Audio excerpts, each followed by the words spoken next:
Tahimik ang kagubatan ng gabing iyon.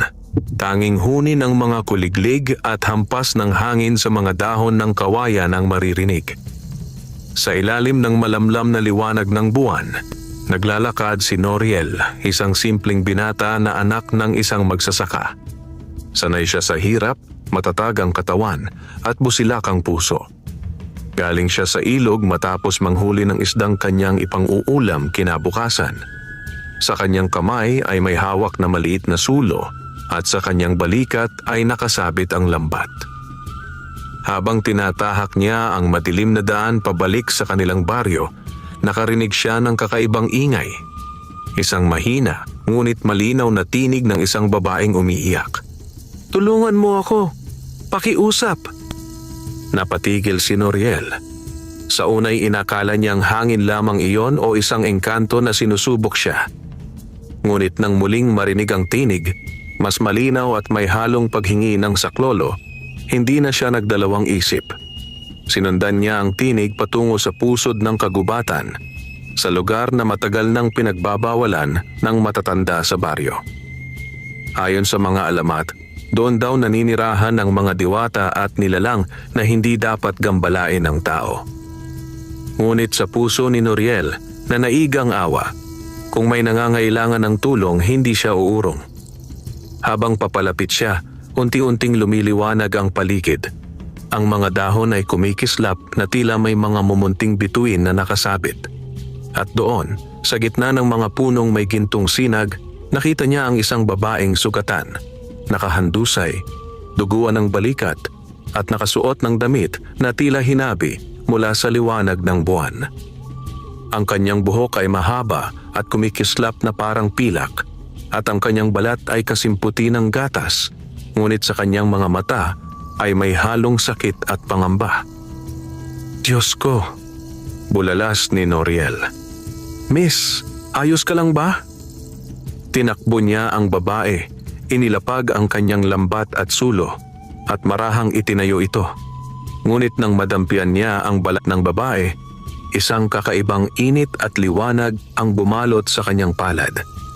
Para bang may dumaloy na enerhiya sa kanyang katawan. Wag kang lumapit," mahina ngunit malinaw na sabi ng babae. "Mapapahamak ka." "Hindi bali ako, basta matulungan lang kita. Ang sugat mo, duguan na," sagot ni Noriel habang inaalalayan ito. Habang tinitingnan niya ang sugat, napansin niyang hindi karaniwang dugo ang lumalabas. Kumikinang iyon na parang gintong alon. "Anong klasing dugo to?" tanong niya sa sarili. Tumingin sa kanya ang babae at marahan siyang ngumiti sa kabila ng sakit. "Ako si Princess, isang diwata mula sa kaharian ng hangin. Sinugatan ako ng mga nilalang na gustong kunin ang mutya ng kalinisan, ang pinagmumulan ng lakas naming mga diwata," napanganga si Noriel. "Diwata ka?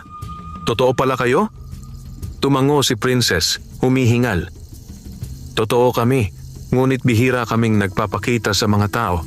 Ngunit ikaw, binata, may kakaiba sa iyo.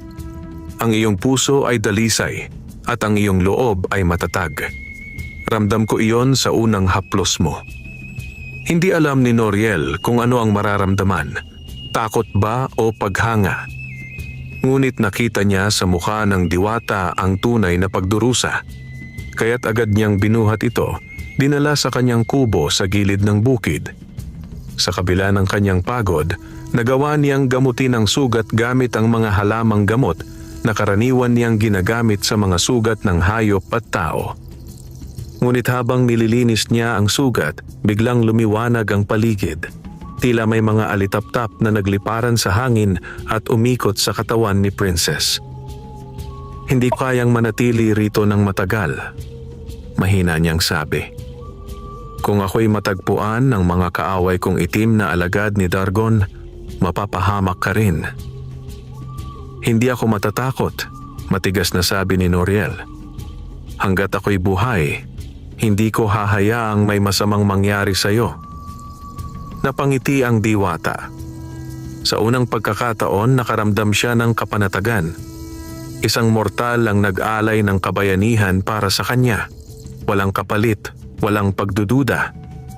Ngunit sa kalayuan, sa anino ng kagubatan, may mga matang nagmamasid. 3 nilalang na balot sa itim na usok, may mga mata na pula at tinig na parang alingawngaw ng impyerno. Natagpuan na ng diwata ng hangin ng tagapangalaga, sabi ng isa sa kanila. Kung ganon, sagot ng isa pa, panahon nang ipaalam sa ating Panginoon, hindi na siya makakabalik sa kanyang kaharian ng buhay. Habang mahimbing na natutulog si Princess sa higaan ni Noriel, ang binata na may nagbabantay sa labas ng kubo, tangan ng kanyang itak. Sa kanyang dibdib ay may halong kaba at pagkamangha, sapagkat hindi niya alam na ang pagtulong niya ngayong gabi ay magiging simula ng laban sa pagitan ng liwanag at dilim, at siya mismo ang magiging tagapangalaga ng diwata. Pagsikat ng araw, nagising si Noriel sa huni ng mga ibon at sa mahinang pag-ungol mula sa loob ng kanyang kubo. Mabilis siyang pumasok at nakita niya si Princess, ang sugatang diwata na dahan-dahang bumabangon. Ang liwanag ng araw ay sumasalamin sa kanyang buhok at bagaman maputla pa rin siya, kapansin-pansin ang kakaibang ningning na unti-unting bumabalik sa kanyang katawan. Salamat sa iyong kabutihan, Noriel. Mahinang ngunit malambing niyang wika. Kung hindi dahil sa iyo, marahil ay wala na akong buhay ngayon. Ngumiti si Noriel, nagkamot ng batok. Wala yon. Wala namang matinong tao ang manonood lang habang may sugatang nilalang sa harap niya, diwata man o tao.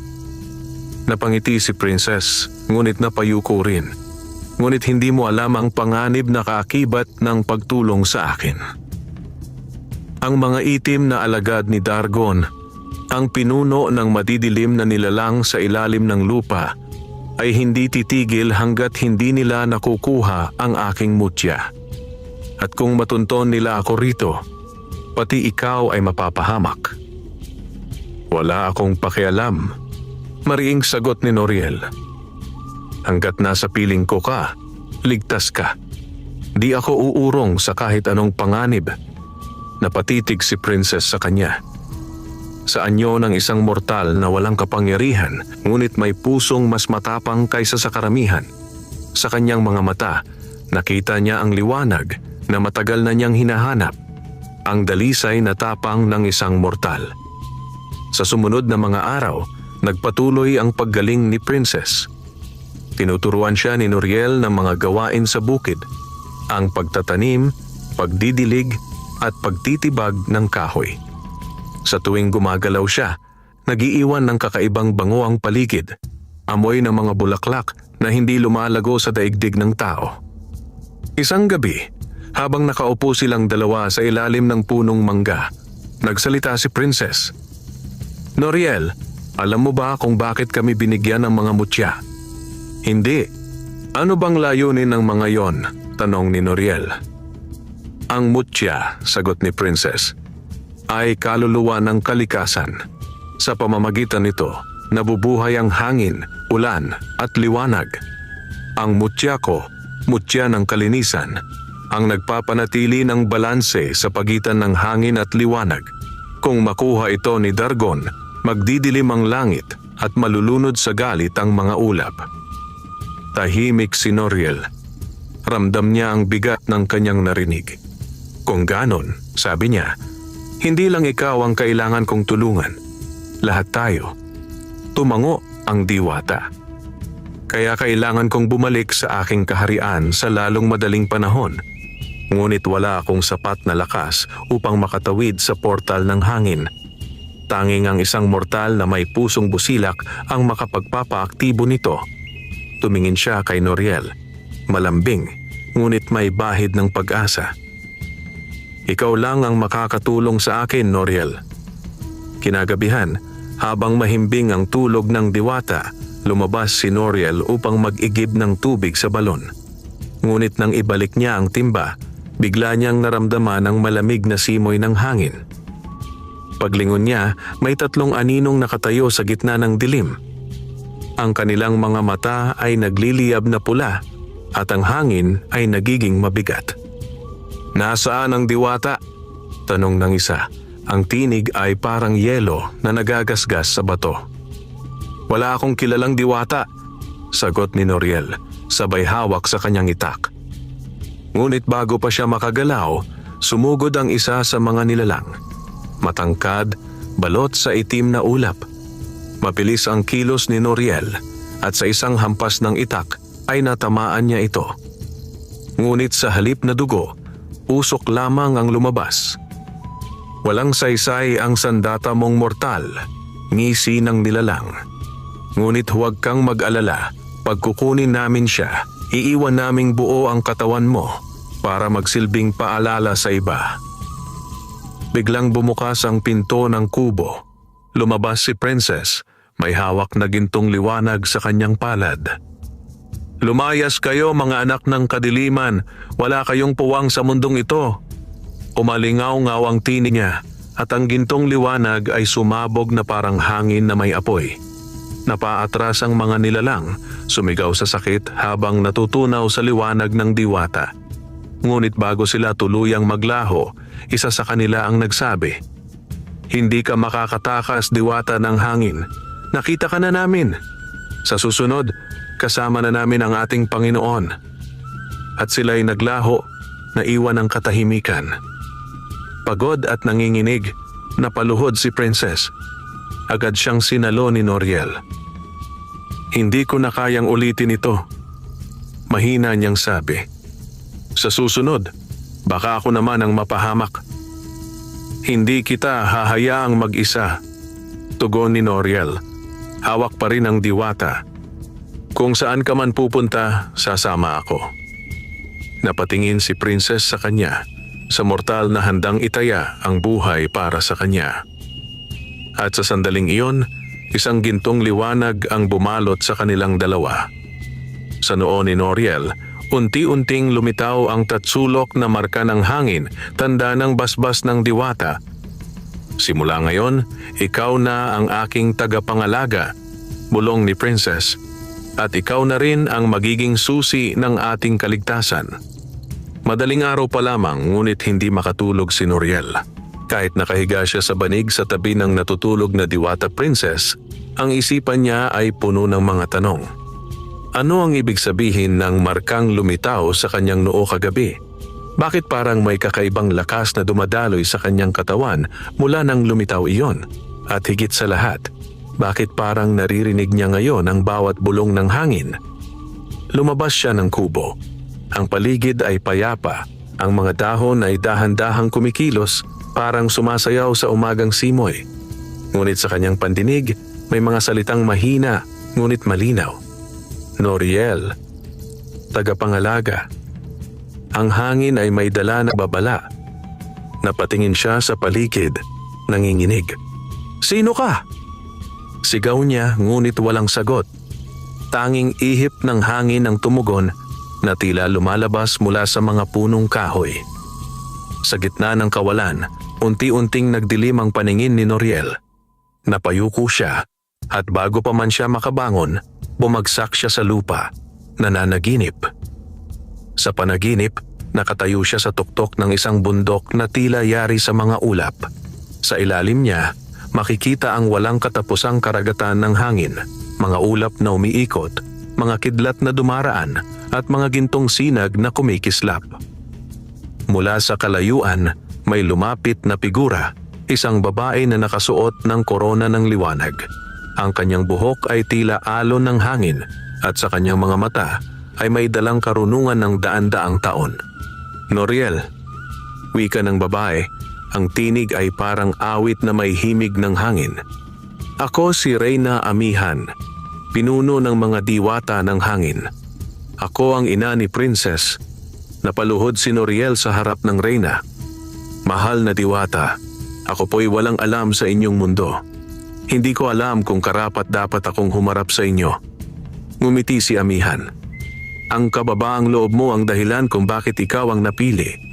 Hindi aksidente ang pagkikita ninyo ng aking anak. Ang hangin ay hindi nagdadala ng pagkakataon, ito ay nagdadala ng tadhana. Ngunit bakit po ako? Isa lang akong binatang magsasaka, tugon ni Noriel. Hindi ka basta mortal, sagot ni Amihan. Ang dugo ng mga tagapangalaga ng kalikasan ay dumadaloy sa iyo. Noong unang panahon, may 7 mortal na pinili ng kalikasan upang maging tagapangalaga ng mga mutya. Isa sa kanila ay ang iyong ninuno, si Alon, ang tagapangalaga ng hangin. Nagulat si Noriel. Ibig sabihin, dugo ko siya? Tumango si Amihan. At ngayon, sa pagbabalik ng dilim, muling nagising ang iyong dugo. Ang marka sa iyong noo ay tanda ng iyong pagkagising bilang bagong tagapangalaga. Ngunit tandaan mo, Noriel, ang kapangyarihan ng hangin ay hindi lamang lakas, ito'y karunungan at disiplina. Kung gagamitin mo ito ng may galit, ikaw ay sisirain nito. Bago pa man siya makasagot, biglang lumakas ang hangin. Mula sa ibaba ng bundok, may sumingasing na usok na kulay itim at mula roon, lumitaw ang isang higanting anino na may pulang mga mata. Reyna Amihan, sigaw ng nilalang. Hindi mo maitatago sa amin ang iyong anak. Ang mutya ay amin. Dargon, wika ng Reyna, matatag. Hindi mo kailanman makukuha ang liwanag ng hangin. Itinaas ni Amihan ang kamay at tumindig ang mga alon ng ulap na parang pader. Pinigilan ang pag-akyat ng dilim. Ngunit sa lakas ng sagupaan, napahagis si Noriel sa ere at bago siya bumagsak, narinig niya ang tinig ng Reyna. Gisingin mo ang iyong kapangyarihan, Noriel. Hanapin ang bato ng alon, ang sagradong tanda ng iyong lahi. Nagising si Noriel na pawis na pawis. Umaga na pala at si Princess ay nakatingin sa kanya, may halong kaba at pagtataka. Nanaginip ka, hindi ba? Tanong ni Princess. Narinig ko ang iyong mga ungol habang natutulog ka. Binabanggit mo ang pangalan ng aking ina. Tumango si Noriel. Nakipag-usap siya sa akin sa panaginip. Sinabi niyang ako raw ang bagong tagapangalaga at kailangan ko raw hanapin ang bato ng alon. Nanlaki ang mga mata ni Princess. Kung totoo yan, malapit na ang pagbabalik ng kapangyarihan ng mga tagapangalaga. Ngunit nangangahulugan din iyon na alam na ni Dargon ang tungkol sa iyo. Hindi ka na basta mortal, Noriel. Isa ka ng bantay ng hangin. Hindi alam ni Noriel kung matatakot ba siya o matutuwa. Ang bigat ng kapalaran ay tila nakapatong sa kanyang balikat. Ngunit nang tignan niya si Princess, ang diwata na dati sugatan, ngayon muling may sigla. Naramdaman niyang handa siyang harapin ang anumang panganib. Kung ganon, sabi ni Noriel, saan natin makikita ang bato ng alon? Tumingin si Princess sa hilaga. Nasa gitna ito ng bulubundukin ng mga ulap, ang dating dambana ng mga tagapangalaga. Ngunit bago tayo makarating doon, kailangan nating tawirin ang gubat ng mga bulong kung saan naninirahan ang mga espiritong tagapagbantay ng hangin. Hindi sila madaling kumbinsihin. Ngumiti si Noriel, mahigpit ang hawak sa kanyang itak. Kung iyon ang kailangan para maprotektahan ka at ang mundo, gagawin ko. Ngumiti si Princess, ngunit sa likod ng kanyang ngiti ay may halong pag-aalala. Sapagkat alam niyang ang gubat ng mga bulong ay hindi basta kagubatan. Ito'y isang lugar kung saan sinusubok ang kalinisan ng puso ng bawat papasok. At sa araw na iyon, nagsimula ang paglalakbay ng isang mortal at isang diwata, isang binatang magsasaka na may pusong bayani, at isang diwata ng hangin na may dalang mutya ng liwanag. Sa kanilang bawat hakbang, dumadaloy ang kapangyarihan ng tadhana at sa di kalayuan, nakamasid si Dargon sa pamamagitan ng kanyang kristal. Noriel, bulong ng madilim na pinuno habang kumikislap ang kanyang pulang mata. Kung ikaw nga ang bagong tagapangalaga, ikaw ang una kong wawasakin. 3 araw na ang lumipas mula nang magsimula ang paglalakbay ni Noriel at Diwata Princess patungong bulubundukin ng mga ulap. Sa bawat hakbang nila, tila mas lumalalim ang koneksyon ng kanilang mga espiritu. Isang mortal at isang diwata, pinag-isa ng tadhana't panata ng kalikasan. Subalit bago nila marating ang bundok, kailangan muna nilang tawirin ang lugar na binansagang gubat ng mga bulong, isang mahiwagang kagubatan na pinamumugaran ng mga espiritu ng hangin, mga nilalang na hindi nakikita ng karaniwang mata, ngunit nararamdaman sa bawat ihip ng simoy. Noriel, sabi ni Princess habang tinuturo ang makapal na kagubatan sa di kalayuan. Iyan na ang gubat ng mga bulong. Diyan sinusubok ang sinumang may dalang kapangyarihan ng hangin. Kung hindi malinis ang loob, maliligaw ka roon at hindi na makakabalik. Huminga ng malalim si Noriel. Kung pagsubok ito, haharapin ko. Hindi ako lalayo hanggat di natin nakukuha ang bato ng alon. Ngumiti si Princess, ngunit may bahid ng pag-aalala. Hindi mo lang kakaharapin ang panganib, Noriel. Kakaharapin mo rin ang sarili mo. Pagtuntong nila sa loob ng kagubatan, agad nilang naramdaman ang kakaibang lamig. Ang mga puno ay tila nabubuhay. Ang mga sangay kumikilos na parang may sariling isip. Ang mga dahon ay kumikintab sa liwanag ng buwan at sa bawat pag-ihip ng hangin ay may mga tinig na bumubulong. Bakit mo siya tinutulungan? Hindi mo siya kilala. Sa dulo ng daan, iiwan ka rin niya. Napahinto si Noriel. Princess, naririnig mo ba yon? Tumango si Princess. Huwag kang makinig. Ang mga boses na yan ay likha ng mga espiritu ng alinlangan. Subukin nilang lasunin ang iyong damdamin. Ngunit habang lumalalim sila sa kagubatan, lalo pang lumalakas ang mga bulong at mas nagiging totoo sa pandinig ni Noriel. Isa ka lang magsasaka. Ano ang laban mo sa mga nilalang ng langit? Hindi ikaw ang nararapat maging tagapangalaga. Isa ka ring makasalanan. Napayuko si Noriel. Parang bumibigat ang dibdib niya. Ang mga alaala ng kanyang nakaraan ay biglang sumulpot. Ang mga panahong siya ay tinatawanan ng mga kabaryo, tinatawag na walang mararating, anak ng mahirap, hangal sa panaginip. Maging ang mukha ng kanyang ama na namatay sa sakit dahil hindi niya nagamot ay sumulpot sa kanyang isipan. Ako ang dapat tumulong kay ama noon. Pero wala akong nagawa.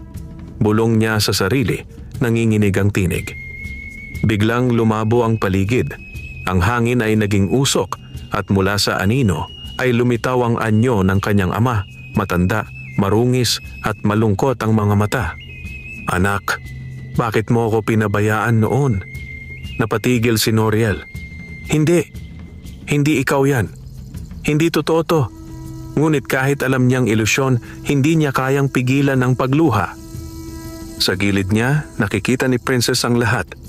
Ang mga aninong bumabalot kay Noriel, ang kanyang pagkabigla at pagdududa. Mabilis siyang lumapit at hinawakan ang kamay ng binata.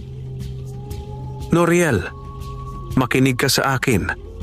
Ang hangin ay sinusubok ka, hindi upang sirain, kundi upang makita ang katotohanan sa puso mo. Ngunit hindi siya naririnig ni Noriel. Ang mga bulong ay mas lumakas pa, tila nagiging sigaw sa kanyang utak. Hindi ka karapat-dapat. Ang dugo mo ay mortal lamang. Ang mga diwata ay malulupit na nilalang, iiwan ka rin niya. Sa gitna ng kaguluhan ng isip, biglang kumislap ang marka sa noo ni Noriel, ang tatsulok ng hangin. Mula rito, lumabas ang liwanag na kulay asul at humuni ang malakas na ihip ng hangin sa buong kagubatan. Tumigil kayo! Sigaw ni Noriel, sabay pagbuka ng kanyang mga palad. At sa isang iglap, ang mga aninong bumabalot sa paligid ay naglaho na parang abo sa hangin.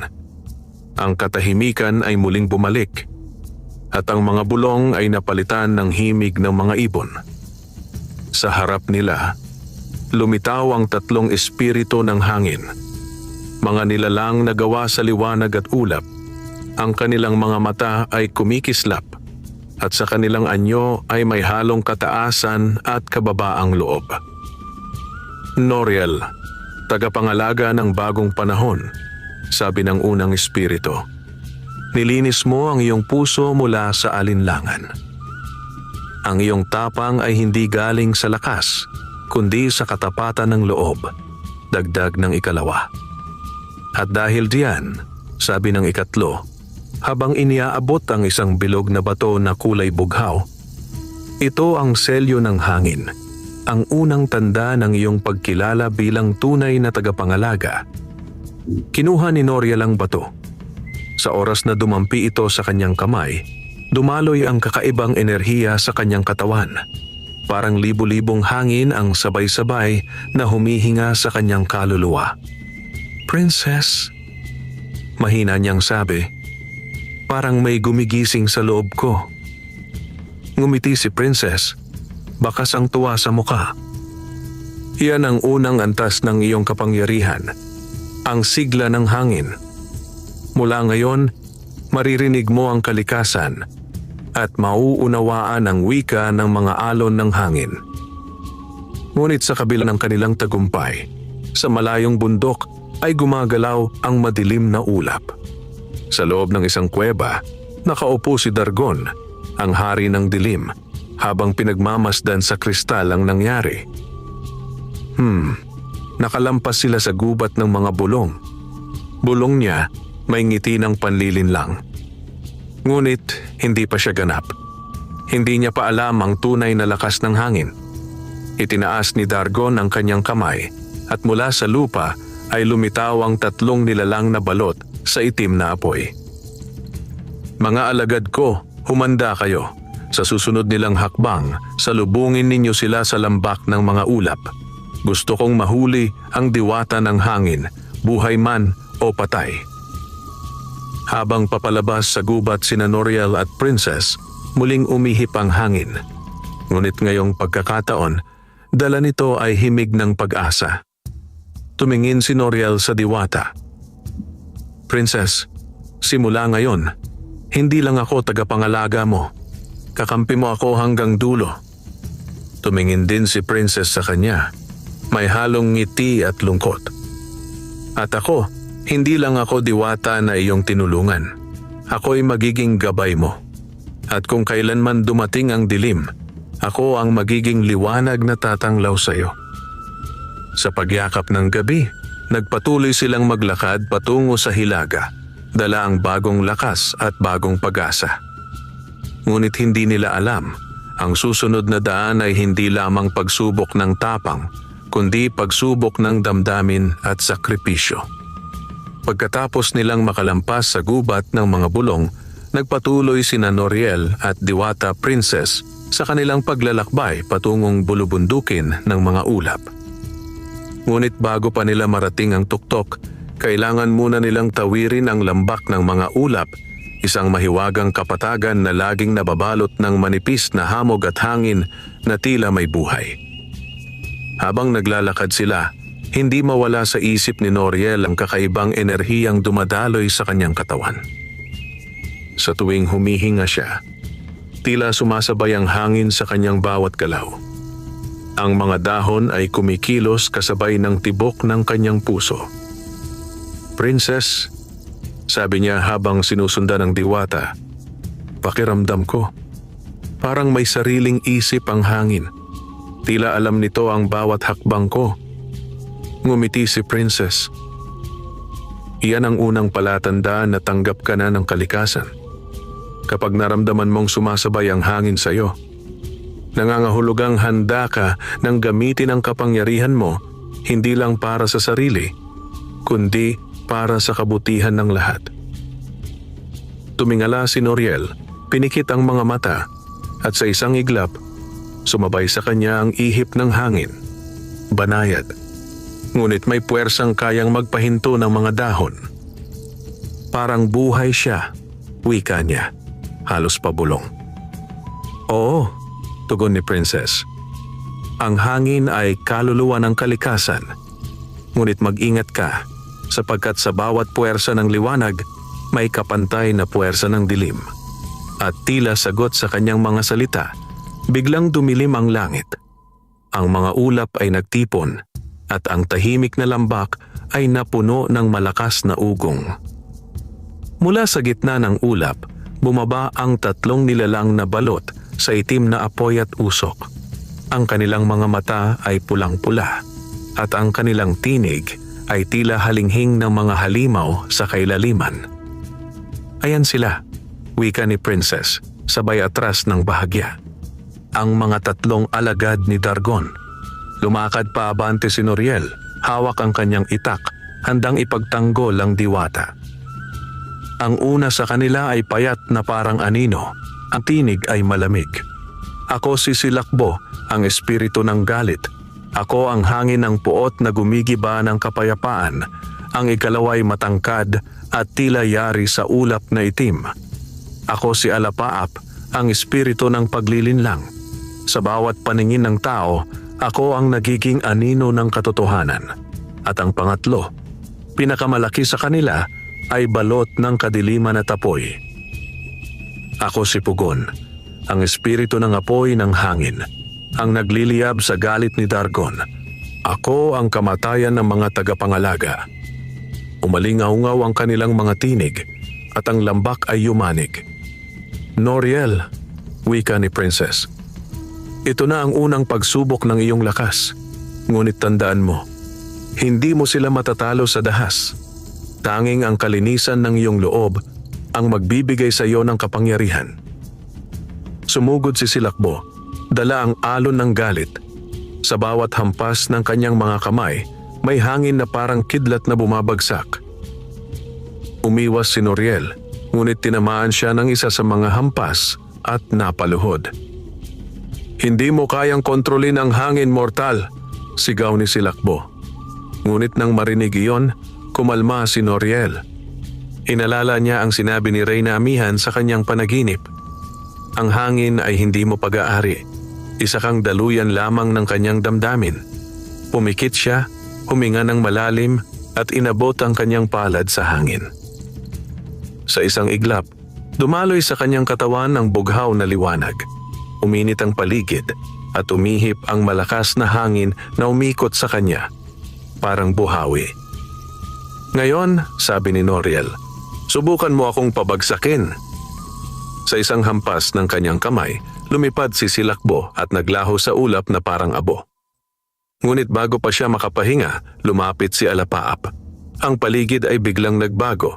Ang langit ay naging dilim at sa harap ni Noriel ay biglang lumitaw ang imahe ni Princess. Umiiyak. Noriel, tulungan mo ako. Napaatras siya. Princess? Anong nangyayari sa'yo?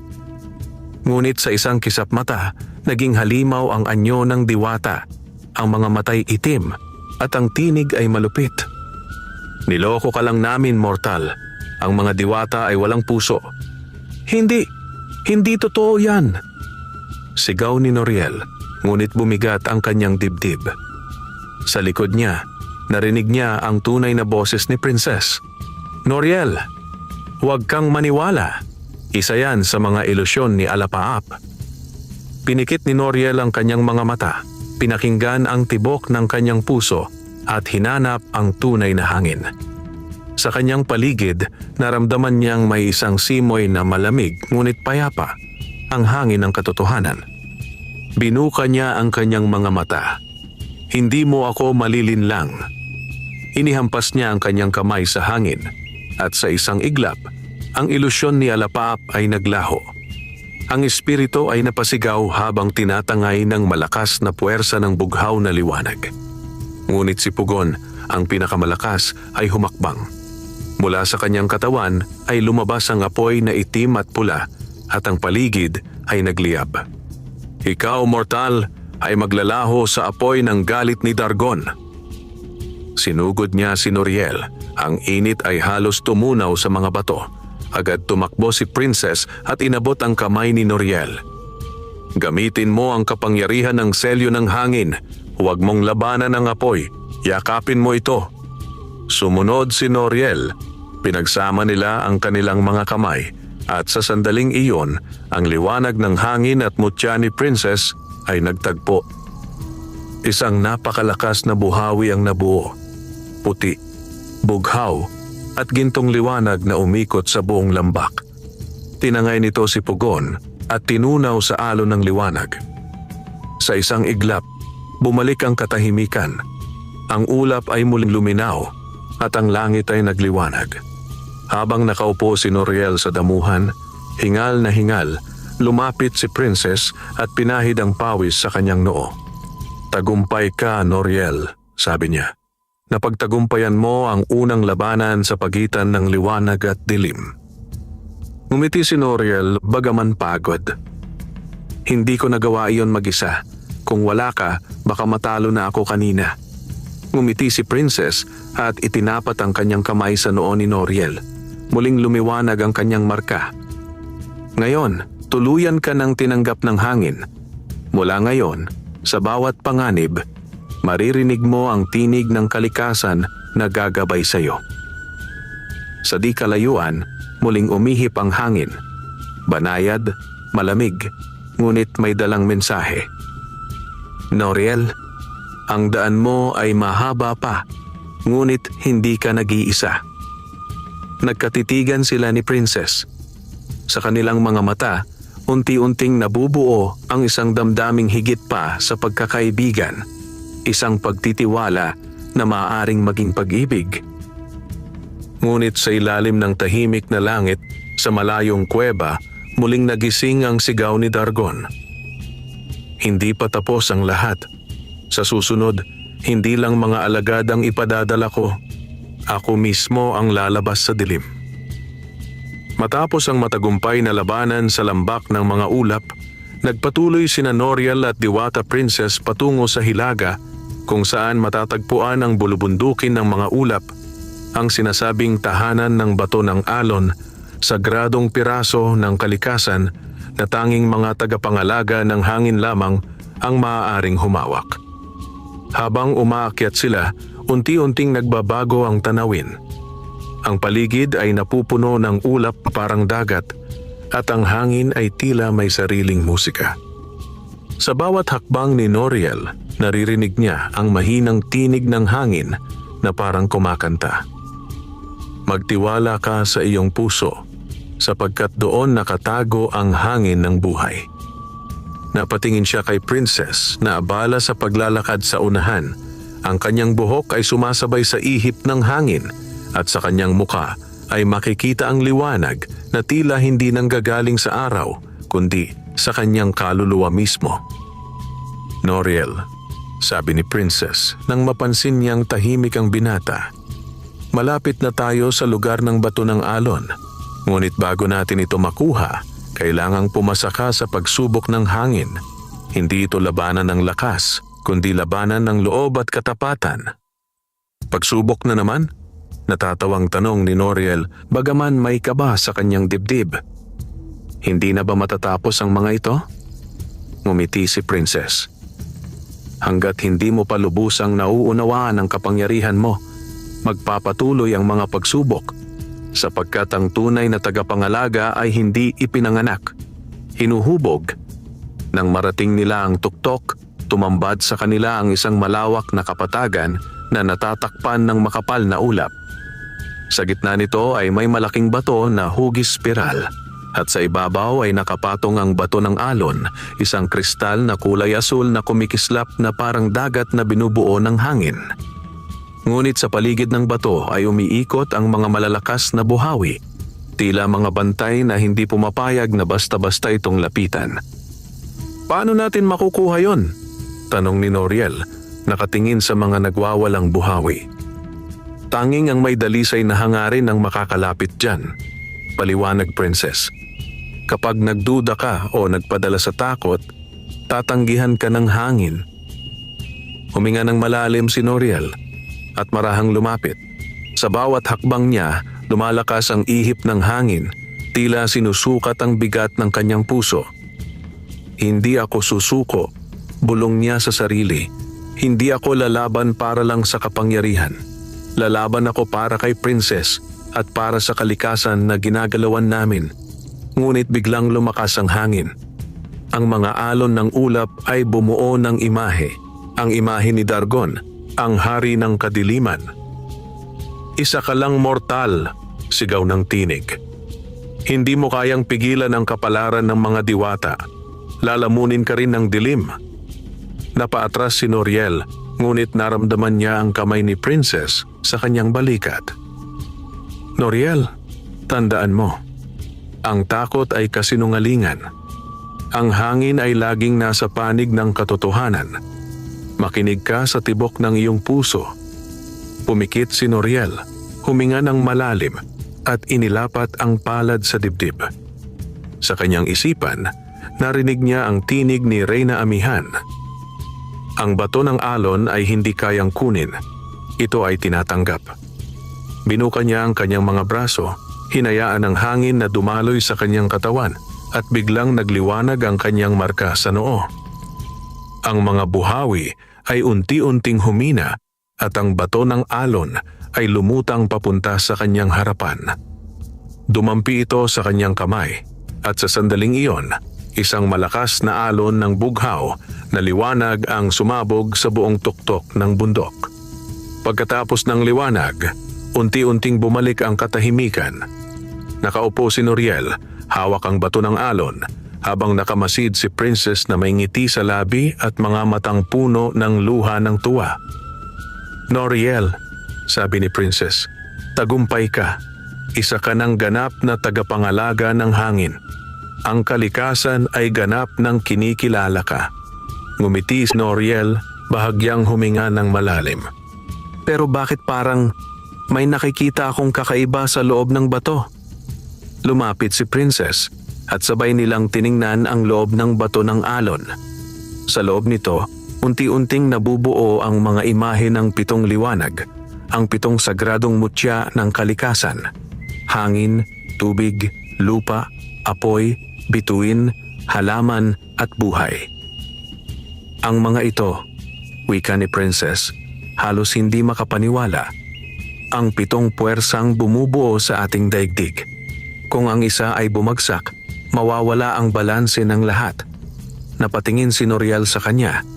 "Kung ganon, may iba pa akong dapat hanapin?" Tumango si Princess. "Oo, ngunit hindi natin magagawa iyon ng mag-isa. Kailangan nating hanapin ang ibang mga tagapangalaga ng kalikasan. Nawala na sila sa paglipas ng panahon, ngunit kung gising na ang hangin, malamang ay gigising din ang iba." Ngunit bago pa sila makapagpatuloy, biglang nagdilim ang langit. Mula sa timog, bumagsak ang itim na ulap at sa gitna nito ay lumitaw ang napakalaking anino, si Dargon mismo. "Akala nyo'y ligtas kayo?" Bulong ng tinig na nagpagalaw sa mga bato. "Salamat sa inyo. Natagpuan ko na kung nasaan ang bato ng alon. At ngayon, akin na ito." Itinaas ni Dargon ang kanyang kamay at mula sa lupa ay tumindig ang mga halimaw na yari sa usok at apoy. Ang bundok ay yumanig at ang hangin ay napuno ng takot.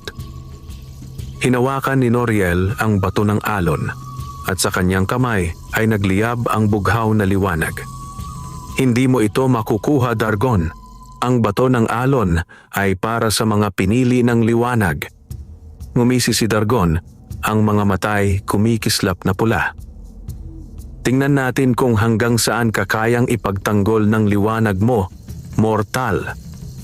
Tumama ang una bugso ng itim na enerhiya kay Noriel, ngunit pinigilan niya ito gamit ang hangin.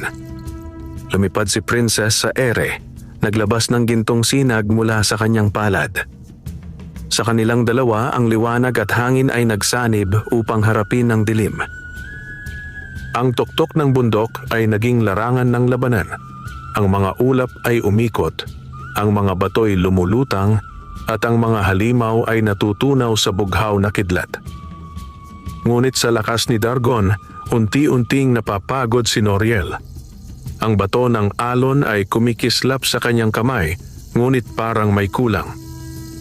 "Noriel," sigaw ni Princess, "ibigay mo sa akin ang kalahati ng lakas ng bato. Hatiin natin ito. Pagsamahin ang kapangyarihan ng diwata at tao. Hindi nagdalawang isip si Noriel. Hinawakan nila pareho ang bato. At sa sandaling iyon, isang liwanag na puti at bughaw ang sumabog. Isang alon ng hangin na nagpalipad kay Dargon pabalik sa ulap. Hindi ito ang katapusan, mga hangal. Sigaw ng madilim na hari habang naglalaho sa usok. Sa muli nating pagkikita, wala nang liwanag na makapipigil sa akin. Pumagsak si Noriel sa lupa, pagod at nanginginig. Lumapit si Princess, pinatong ang kanyang kamay sa dibdib ng binata. Noriel, tapos na. Nakaligtas tayo, for now. Bumukas ang mga mata ni Noriel at ngumiti. Kung may susunod pa, handa akong harapin. Basta't kasama kita. Namula si Princess, ngunit hindi siya umalis sa tabi ng binata. Sa pagdaan ng panahon, baka hindi mo na kailanganin ang gabay ko, Noriel. Baka ikaw na ang magiging gabay ng mundo. Ngumiti si Noriel, tumingin sa langit na ngayoy malinaw na at puno ng liwanag. Kung ganon, sabay nating babaguhin ang tadhana. At sa paglipas ng hangin sa tuktok ng bundok, nagdala ito ng bagong pangako. Isang kasunduan ng diwata at tao na magbubukas ng bagong kabanata sa laban ng liwanag at dilim. Ang umaga sa bulubundukin ng mga ulap ay payapa, tila walang bakas ng kaguluhan na naganap kagabi. Ang liwanag ng araw ay dumadampi sa mga ulap na parang gintong alon ng pag-asa. Sa gitna ng tuktok, nakaupo si Noriel, nakapikit, habang nasa kanyang mga kamay pa rin ang bato ng alon na kumikislap sa bughaw na liwanag. Tahimik siyang nagmumuni-muni. Sa bawat hinga niya, nararamdaman niya ang pintig ng hangin, ang himig ng kalikasan. Naririnig niya ang mga bulong ng mga puno, ang awit ng mga ibon, at maging ang pag-ikot ng hangin sa pagitan ng mga ulap. Lumapit si Diwata Princess, dala ang ilang halamang gamot. Nararamdaman mo na ba ang ugnayan mo sa kalikasan? Tanong niya, habang marahang nilalagay sa sugat ni Noriel ang dahon na naglalabas ng liwanag. Oo, tugon ni Noriel, marahang dumilat. Parang naririnig ko na ang bawat hinga ng mundo. Pero Princess, tumigil siya sandali at tinitigan ng diwata. May naririnig din akong panawagan, mahihinang tinig, parang may mga nilalang na humihingi ng tulong sa iba't ibang panig. Napakunot ang noo ni Princess. Iyan ang tawag ng ibang mutya. Ang mga tagapangalaga ng kalikasan ay muling gumigising. Ang panawagan nila ay maririnig lamang ng kapwa tagapangalaga. Ibig sabihin, oras na para hanapin natin sila. Ngunit saan tayo magsisimula? Tanong ni Noriel. Kinuha ni Princess ang bato ng alon at itinaas ito sa liwanag. Sa loob ng kristal, unti-unting lumitaw ang 7 sinag. Bawat isa ay may kanya-kanyang kulay at direksyon. Asul para sa hangin, berde para sa halaman, pula para sa apoy, putik kayumanggi para sa lupa, agwamarina para sa tubig, pilak para sa bituin, ginto para sa buhay. Ang mga sinag na ito ay unti-unting kumalat at sa hangin ay lumitaw ang mapa ng kaharian ng mga mortal, mga bundok, ilog at gubat. Sa iba't ibang bahagi ng mapa, may mga titik ng liwanag na kumikislap. Ito ang mga lugar kung saan naroroon ang ibang tagapangalaga, paliwanag ni Princess. Ngunit hindi natin alam kung gising na sila o tulog pa. Kailangan nating puntahan isa-isa bago pa sila maunahan ni Dargon. Habang tinitingnan ni Noriel ang mapa, isang berdeng sinag ang lumakas sa timog. Doon, sa gitna ng malawak na kagubatan, ay may liwanag na kumikintab. Iyon, sabi ni Princess, ang tirahan ng tagapangalaga ng halaman. Sinasabing siya ang may kapangyarihan sa mga ugat, bulaklak, at punong nagbibigay buhay sa daigdig. Kung ganon, sabi ni Noriel, doon tayo unang pupunta. Bumaba sila mula sa bundok Ngunit bago pa man makalayo, muling nagliyab ang bato ng alon. Mula rito ay lumabas ang imahe ni Reyna Amihan, ang ina ni Princess, na anyong liwanag ng hangin. "Anak ko, Noriel," sabi ng Reyna. Ang tinig ay malambing ngunit puno ng babala. "Tama ang inyong ginagawa, ngunit mag-ingat kayo sapagkat habang nagigising ang mga tagapangalaga, nagigising din ang mga anino ng kadiliman, mga alagad ni Dargon na dating nilabanan ng unang mga tagapangalaga." "Reyna Amihan," sagot ni Noriel, "handa po kaming harapin ang anumang panganib. Hindi kami uurong." Tumango ang Reyna, may ngiti ng pagmamalaki. "Nakikita ko sa iyo ang tapang ng iyong ninuno, si Alon. Tandaan mo, ang lakas mo ay nagmumula hindi sa sandata, kundi sa puso mo. Iyon ang dahilan kung bakit pinili ka ng hangin." Pagkatapos ay naglaho ang imahe ng Reyna, naiwan ang katahimikan. Habang tinatahak nila ang daan patungo sa timog, napansin ni Noriel na masigla ang bawat hakbang nila. Ang mga bulaklak ay bumubuka sa kanilang daraanan at ang mga punong dinaanan nila ay tila yumuyuko bilang pagbati. "Ang kalikasan ay kumikilala sa iyo," sabi ni Princess. "Ang hangin ay may kapangyarihang magising ang mga nakakatulog na espiritu." Ngunit habang papalapit sila sa gitna ng kagubatan, biglang bumigat ang hangin.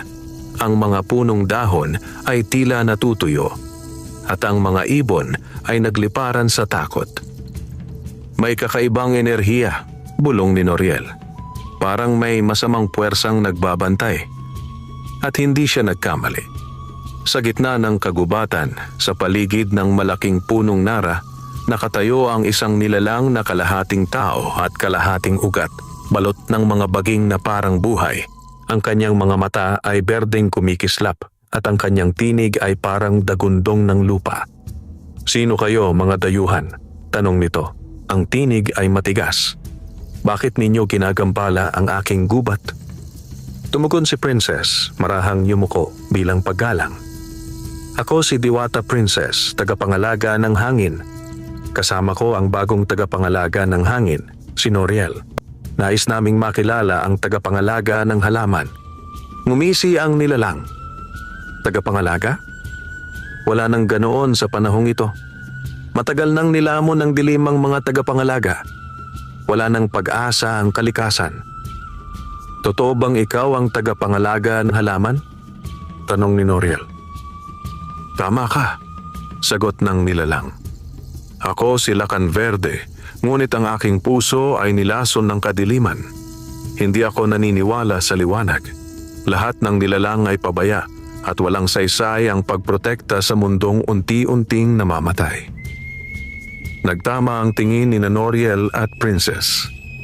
Alam nilang ito ang bagong pagsubok, ang pagbabalik sa liwanag ng isang dating tagapangalaga na ngayon ay nababalot ng poot. "Lakan Verde," sigaw ni Noriel. "Hindi pa huli ang lahat. Ang kalikasan ay may kakayahang maghilom gaya ng mga sugat ng tao. Tulungan mo kaming ibalik ang balanse." Ngunit sa halip na pakinggan siya, itinaas ni Lakan Verde ang kanyang mga kamay. Mula sa lupa ay sumulpot ang mga baging na parang ahas, tinangkang balutin si Noriel. Tumalon si Noriel at humampas ng hangin gamit ang kanyang palad. Ang mga baging ay nataboy, ngunit muling bumalik. "Hindi mo ako matatalo, tagapangalaga ng hangin," sigaw ni Lakan Verde. "Ang kalikasan mismo ang kakampi ko." Ngunit ngumiti si Noriel. "Tama ka, pero hindi mo na siya kakampi dahil sinaktan mo siya." Itinaas niya ang bato ng alon at mula rito ay lumabas ang bughaw na liwanag na humaplos sa paligid. Ang mga tuyong dahon ay muling nagberde. Ang mga bulaklak ay bumuka at ang mga ibon ay muling bumalik sa sanga. Napasigaw si Lakan Verde. "Ano itong liwanag na ito?" Lumapit si Princess at hinawakan ang kanyang kamay. "Iyan ang liwanag ng kalinisan. Hindi ito sinisira. Binubuhay nito ang lahat. Unti-unting lumiwanag ang katawan ni Lacan Verde at ang itim na usok na bumabalot sa kanya ay naglaho. Sa halip, ang kanyang mga mata ay muling naging malinaw at ang kanyang balat ay kumislap sa kulay ng luntian. "Salamat," wika ni Lacan Verde habang lumuhod sa harap nila. "Pinatawad ako ng kalikasan. Ako ay muling nanunumpa bilang tagapangalaga ng halaman. Ngayon, 3 na silang tagapangalaga, ang hangin, ang halaman, at ang diwata ng kalinisan." Sa pagsasanib ng kanilang mga lakas, unti-unting nagising ang kagubatan. Ang mga punong natuyot ay muling lumago at ang mga hayop ay bumalik sa kanilang tahanan. Ngunit sa kalayuan, sa ilalim ng lupa, nagagalit si Dargon habang nakatingin sa kanyang kristal. Isa pa sa kanila ang nagising, ngunit hindi pa huli.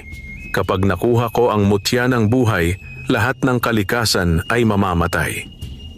At sa kanyang kamay, humigpit ang hawak sa itim na batong nilalambungan ng apoy, ang puso ng kadiliman. Ang araw ay sumikat sa kagubatang kanilang binuhay. Sa bawat sanga may mga bagong usbong at sa bawat bulaklak may halimuyak ng pag-asa. Si Noriel, Diwata Princess at Lacan Verde ay pansamantalang nagpahinga sa lilim ng punong Narra. Ang 3 ay tahimik, ngunit ang kanilang mga puso ay puno ng bagong layunin. Ang ipagpatuloy ang paghahanap sa iba pang mga tagapangalaga bago patuluyang magising si Dargon, ang hari ng kadiliman. Habang nag-aalmusal sila ng prutas at inihaw na saging, nagsalita si Lacan Verde. "Nararamdaman kong may nilalang na naghihintay sa silangan," sabi niya, nakatingin sa hangin. "Isang enerhiyang hindi ko maipaliwanag, banayad ngunit makapangyarihan. Ang himig ng buhay mismo, ang mutya ng buhay," bulong ni Princess. "Iyan ang sentro ng lahat ng kapangyarihan ng kalikasan. Kung makuha ito ni Dargon, lahat ng nilalang, tao, diwata, hayop, at halaman ay mamamatay." Tumayo si Noriel. "Kung ganon, huwag na tayong mag-aksaya ng oras. Hanapin natin ito bago pa siya maunahan ng dilim." Ngumiti si Princess, ngunit sa likod ng ngiting iyon ay may halong pangamba.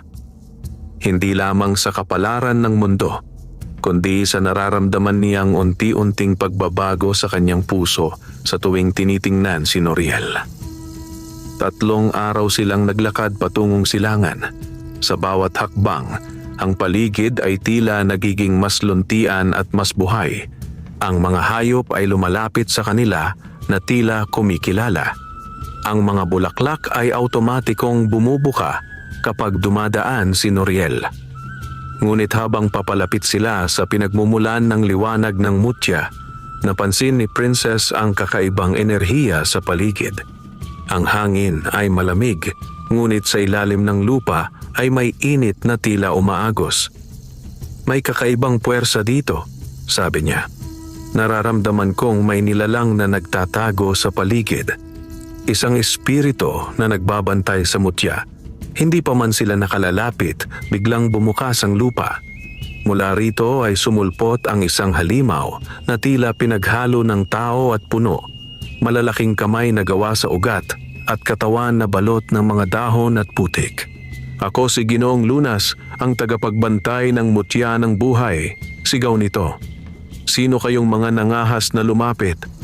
Lumapit si Noriel. "Hindi kami kaaway. Nais naming protektahan ang mutya laban sa kadiliman ni Dargon." Ngunit nagngit-ngit ang halimaw. "Marami nang nangakong ganoon, ngunit silang lahat ay naging kasangkapan ng dilim. Hindi ko ipagkakatiwala sa mga mortal ang huling liwanag ng buhay." At sa isang iglap, sinugod sila ni Ginoong Lunas. Tumalbog ang lupa at ang mga ugat ay sumulpot mula sa ilalim. Tinangkang kapusin sina Noriel at Princess. "Magsitabi kayo," sigaw ni Lacan Verde, sabay palo ng kanyang kamay sa lupa. Mula roon ay lumabas ang mga baging na berde na nakipagtagisan sa mga ugat ni Ginoong Lunas. Habang naglalaban ang 2 puwersa ng kalikasan, Lumipad si Princess at naglabas ng gintong liwanag mula sa kanyang mga palad. Tinamaan nito ang halimaw, ngunit sa halip na masaktan, lalo itong lumakas. Ang liwanag mo'y walang bisa sa akin, diwata, sigaw ng halimaw. Ang kapangyarihan ko ay galing sa mismong ugat ng buhay. Kung ganon, wika ni Noriel, sabay taas ng bato ng alon. Pagsamahin natin ang hangin at buhay. Kumidlat ang bughaw na liwanag sa kalangitan at sa isang hampas ng kanyang kamay, ipinadala ni Noriel ang malakas na bugso ng hangin. Ngunit sa halip na atakihin ang halimaw, kinamit niya ito upang linisin ang hangin sa paligid. Inalis ang usok at kadilimang bumabalot kay Ginoong Lunas. Sa liwanag na iyon, unti-unting nagbago ang anyo ng halimaw. Ang dating galit nitong mga mata ay naging payapa.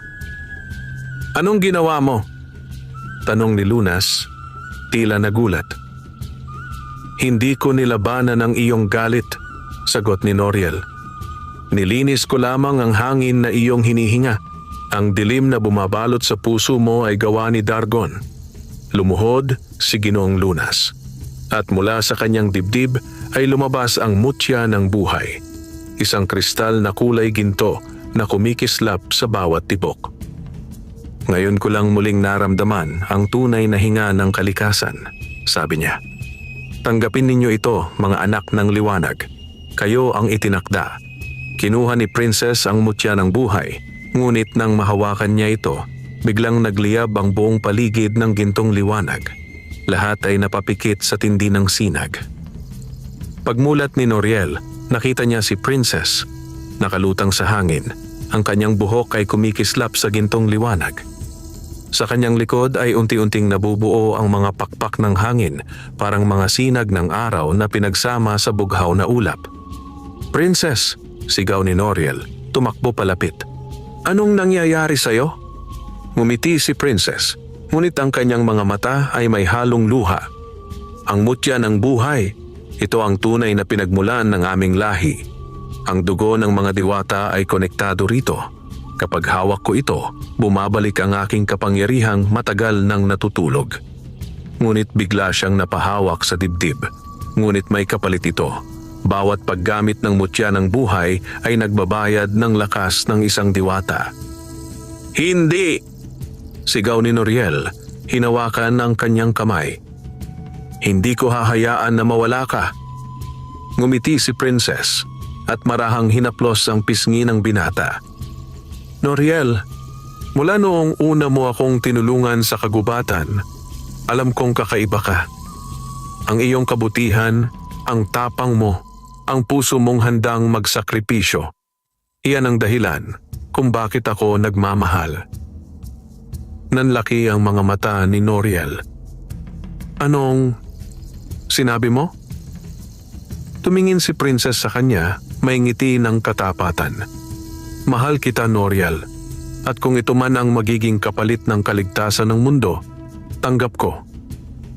Ngunit bago pa siya makalayo, niyakap siya ni Noriel ng mahigpit. "Hindi mo kailangang magsakripisyo mag-isa. Kung magbabayad tayo sabay." At sa sandaling iyon, hinawakan nila pareho ang mutya ng buhay. Ang kanilang mga kamay ay nagliwanag at ang gintong enerhiya ay bumalot sa kanilang dalawa. Sa halip na kunin ang lakas ni Princess, pinagsama ng mutya ang kanilang mga kaluluwa. Mula sa langit, isang tinig ang narinig, ang tinig ni Reyna Amihan. "Ang pag-ibig ay pinakamataas na anyo ng liwanag. Sa pagsasanib ng puso ninyo, ipinanganak ang bagong puwersa, ang mutya ng puso." Sa gitna ng gintong liwanag, nagbago ang lahat. Ang paligid ay naging maaliwalas, ang mga bulaklak ay sumabog sa kulay, at ang kalangitan ay nagkaroon ng bahaghari. Ang mutya ng buhay at mutya ng puso ay sabay na kumislap, at sa sandaling iyon, muling nabuhay ang koneksyon ng lahat ng kalikasan. Lumapit sila kan Verde at Ginoong Lunas nakangiti. "Ang balanse ng mundo ay unti-unti nang bumabalik," sabi ni Verde. "Ngunit alam nating hindi pa tapos ang laban. Si Dargon ay magbabalik." Tumingin si Noriel sa malayo. hawak ang kamay ni Princess. Oo, ngunit ngayon, hindi na tayo tatlo lang. Ang liwanag ng pag-ibig at buhay ay gising na. At kapag nagsama-sama ang lahat ng tagapangalaga, walang dilim na kayang lumamon sa atin. Sa malayo, ang mga ulap ay kumikilos. Sa kailaliman ng lupa, nagngangalit si Dargon habang pinagmamasdan ng gintong liwanag na kumalat sa kalangitan. Pag-ibig? Bulong niya, may halakhak ng panguuyam. Kung iyan ang sandata ninyo, dudurugin ko ito hanggang sa maging abo. Tahimik ang buong kagubatan ng luntian. Sa unang pagkakataon matapos ang mga siglo ng kadiliman, nagningning muli ang mutya ng buhay at mutya ng puso, pinagsamang liwanag ng pag-ibig at kalikasan. Ang mga ulap ay may bahid ng gintong sinag at ang hangin ay puno ng awitin ng mga ibon at kalikasan. Ngunit sa kabila ng katahimikang iyon, ramdam ni Noriel, Diwata Princess, Lakan Verde at Ginoong Lunas ang nalalapit na panganib, ang pagbabalik ng kadiliman ni Dargon. Habang nakaupo sila sa isang bilog na bato sa gitna ng gubat, itinuro ni Princess ang mutya ng buhay na ngayon ay nakalutang sa ere, dahan-dahang umiikot at kumikislap. Ang kapangyarihan ng mutya ay muling gising, sabi niya. Ngunit sa tuwing ito ay nagliliwanag, mas lalo ring napupukaw ang mga nilalang ng dilim. Malapit ng kumilos si Dargon. Tumingin si Noriel sa mga kasamahan. Kung ganoon, kailangan nating ihanda ang ating mga sarili. Hindi na sapat ang pagtatanggol. Oras na para tayong umatake. Tumango si Lakan Verde. Tama ka. Ngunit kailangan nating ipunin ang lahat ng tagapangalaga. Hindi tayo mananalo kung iilan lang tayo. Ang balanse ng kalikasan ay hindi mabubuo kung wala ang iba. Hinawakan ni Princess ang mutya ng puso. Ang gintong liwanag nito ay kumalat sa hangin, dumaloy sa lupa, sa tubig at sa mga bituin. Ang bawat direksyon ay umingay ng bulong at mula sa hangin ay narinig nila ang tinig ng kalikasan. Mga anak ng liwanag, magtipon kayo. Ang huling digmaan ay paparating. Ang oras ng liwanag ay muling sisikat o tuluyang mawawala. Sa sandaling iyon, ang kalangitan ay nabahiran ng mga kulay, berde, bughaw, pula at pilak. Bawat kulay ay sumisimbolo sa natutulog pang mga tagapangalaga. Apoy na matatagpuan sa timog kanluran. Tubig na nasa mga kuweba ng karagatan. Bituin na nagtatago sa mga tuktok ng ulap. At lupa na natutulog sa ilalim ng mga bundok ng silangan. Lahat sila ay kailangang gisingin, sabi ni Ginoong Lunas. Ngunit kailangan natin ng oras. Hindi madali ang paglalakbay sa mga puwersang iyon. Wala tayong oras, sagot ni Noriel, matatag ang tinig. Kailangang maghanda ngayon. Kung si Dargon ay nagtitipon ng hukbo, dapat ay may lakas din tayong panlaban. Sa mga sumunod na araw, nagtulong-tulong sila sa paghahanda. Si Lakan Verde ay tinawag ang lahat ng nilalang ng gubat, mga duwende, diwata ng bulaklak, at mga espiritu ng halaman upang magtanim ng mga punong magiging panangga laban sa apoy ng kadiliman.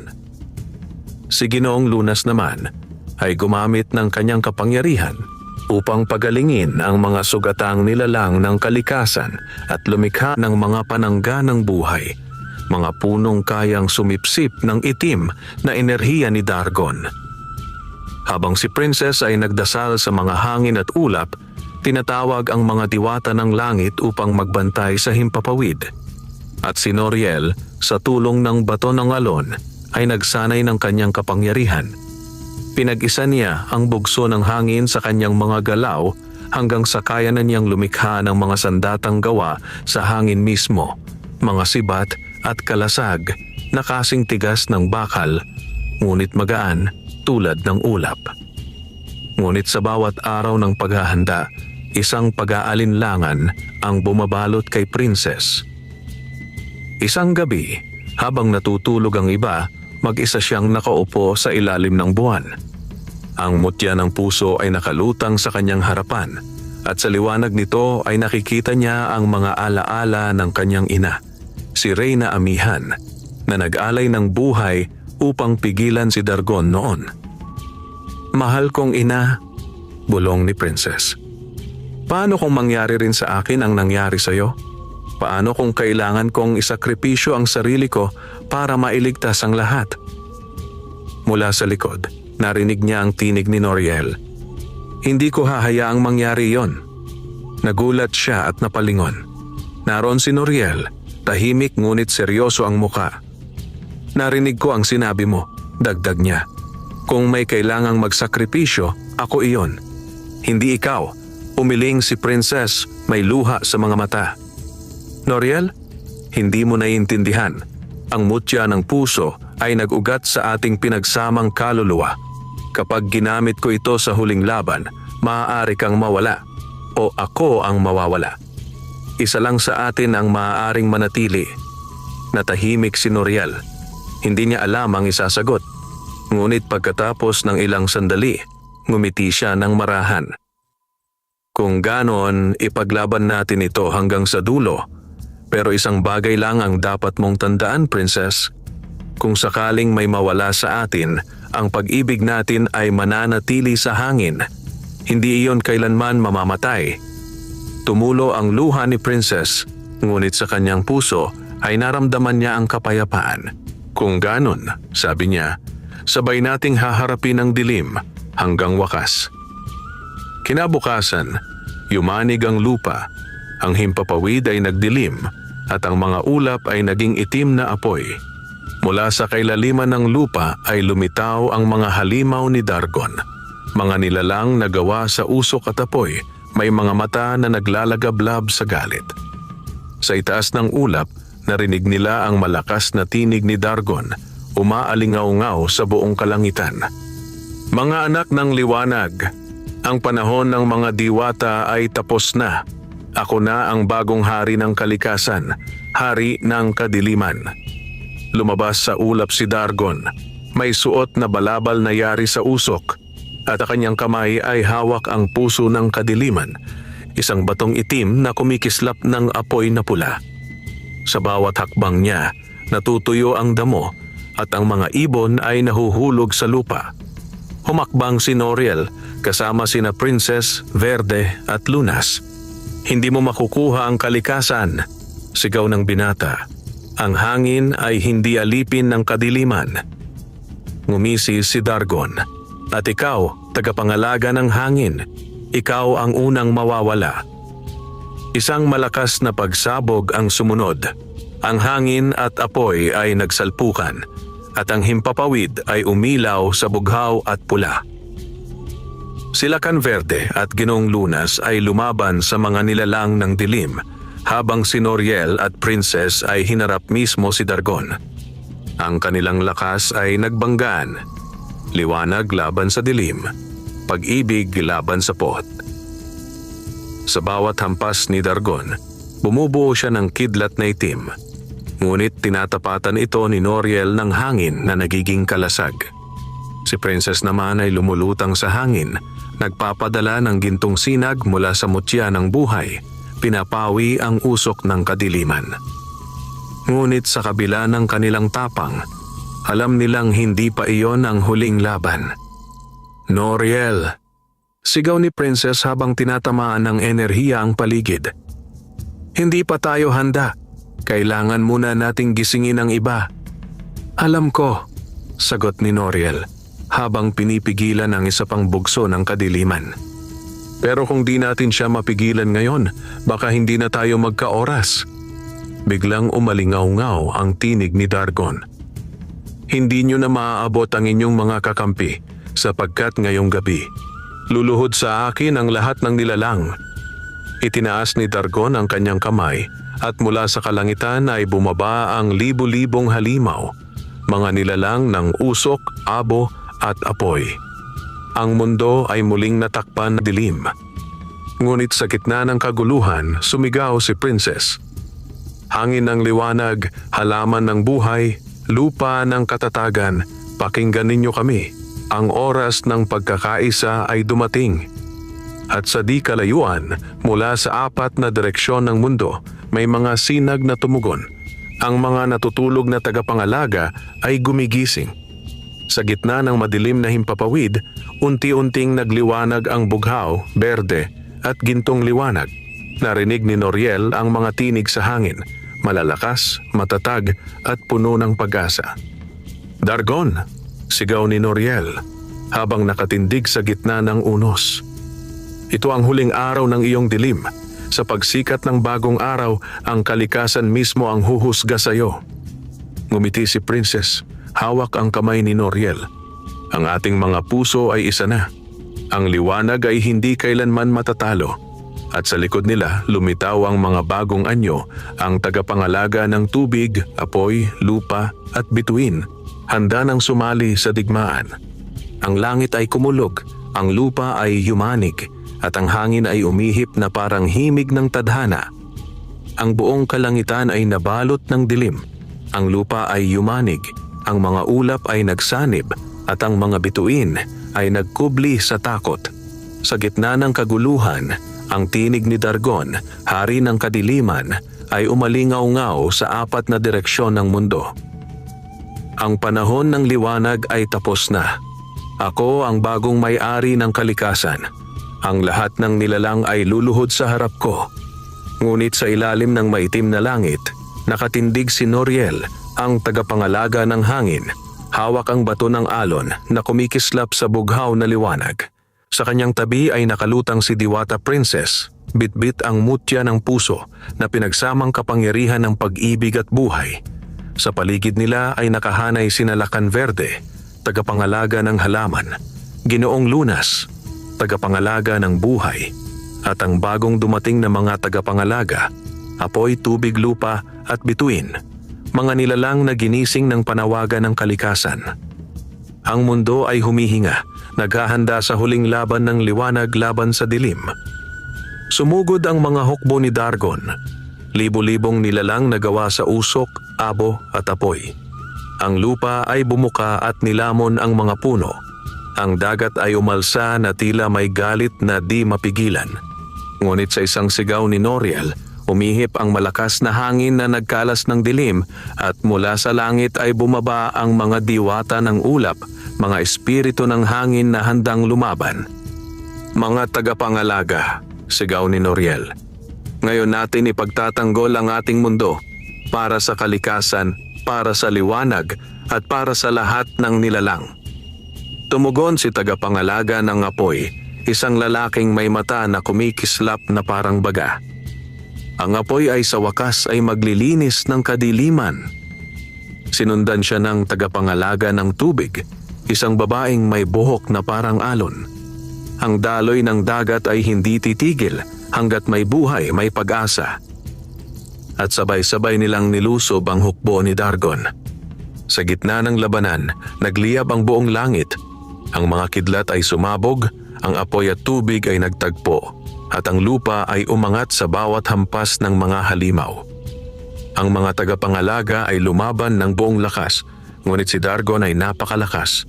Ang kanyang puso ng kadiliman ay patuloy na lumalakas habang mas maraming takot ang nadarama sa mundo. "Noriel!" sigaw ni Dargon habang bumabagsak mula sa ulap. "Isang mortal na tulad mo ang gustong maging bayani? Talo ka sa kapangyarihan ng isang nilalang na sinilang sa dilim." Itinaas ni Dargon ang kanyang kamay, at mula roon ay lumabas ang itim na kidlat na tumama sa dibdib ni Noriel. Napatigil ang binata, bumagsak sa lupa, at sandaling nawala ang kanyang hininga. "Noriel!" sigaw ni Princess, lumipad palapit.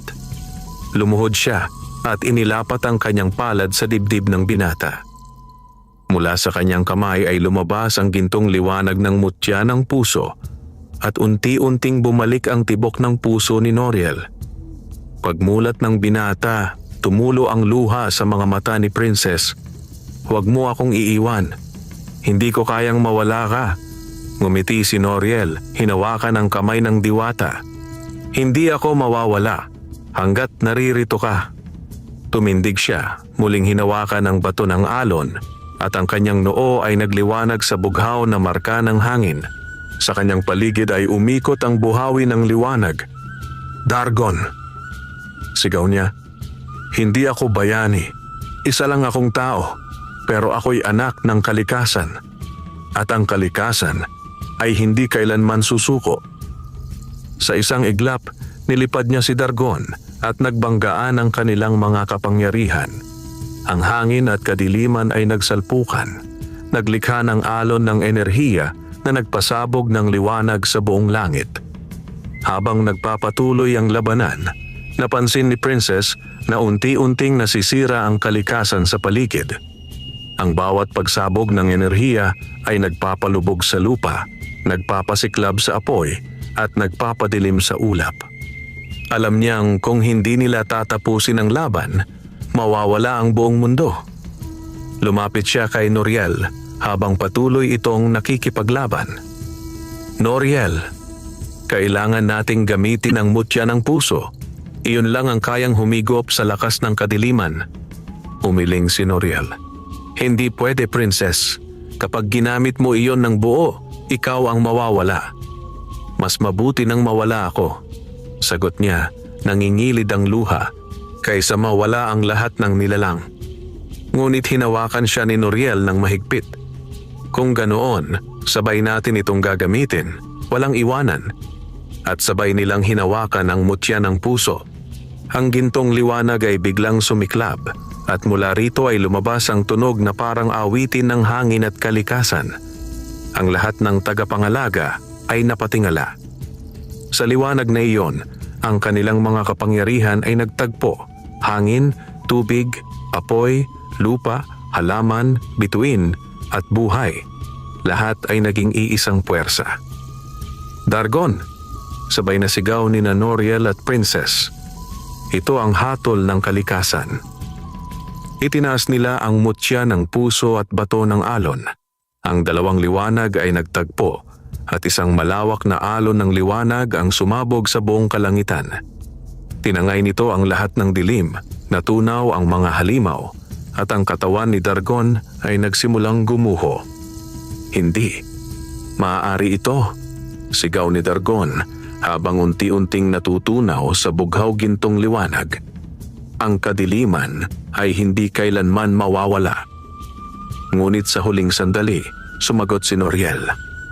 Ang kadiliman ay umiiral lang kung may pusong walang pag-asa. At ngayon, ang buong mundo ay naniniwala muli sa liwanag. Sa isang matinding pagsabog, tuluyang naglaho si Dargon. Ang kalangitan ay luminaw, ang hangin ay naging banayad, at ang araw ay muling sumikat.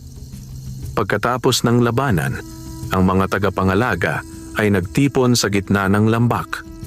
Ang kalikasan ay bumalik sa dati. Ang mga bulaklak ay nagbukadkad, ang mga hayop ay nagbalikan, at ang mga bundok ay muling naging berde.